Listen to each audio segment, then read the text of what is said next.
Welcome to Hot Wired. In today's top story, Arizona patient dies in emergency room from plague. Tragedy has struck northern Arizona.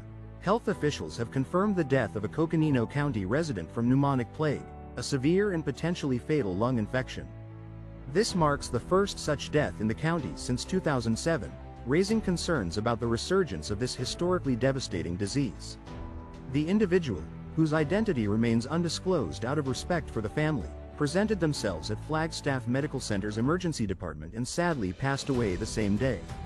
While hospital staff administered immediate life-saving measures, the patient ultimately succumbed to the illness. Rapid diagnostic testing initially pointed towards bubonic plague, but subsequent tests confirmed the more severe pneumonic form of the disease. Pneumonic plague is a particularly aggressive form, spreading through the lungs and posing a significant threat. It develops either when bubonic or septicemic plague spreads to the lungs or through inhaling infected droplets from an infected person or animal. The plague, caused by the bacterium Yersinia pestis, is transmitted primarily through the bite of an infected rodent flea or direct contact with an infected animal. While bubonic plague, the most common form, is characterized by swollen lymph nodes, pneumonic plague directly affects the respiratory system.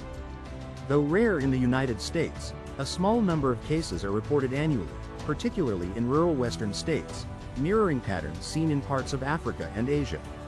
While an average of 7 human plague cases are reported yearly in the U.S., not all are fatal, and early antibiotic treatment is crucial for survival. Coconino County Health and Human Services is working closely with the Arizona Department of Health Services and Flagstaff Medical Center to fully investigate this case. Notably, a recent prairie dog die-off in the Townsend-Winona area, a known indicator of plague, was reported earlier this week. However, officials have emphasized that the death is not currently linked to this specific die-off. The impacted area on private land is being monitored, with efforts underway to collect and test fleas and mitigate further spread. Health officials are urging anyone experiencing symptoms of a contagious illness to seek immediate medical attention and to inform their healthcare providers immediately. Wearing a mask while seeking care for serious illness is also recommended to prevent further transmission. While this case is understandably concerning, health authorities want to reassure the public that plague remains relatively uncommon.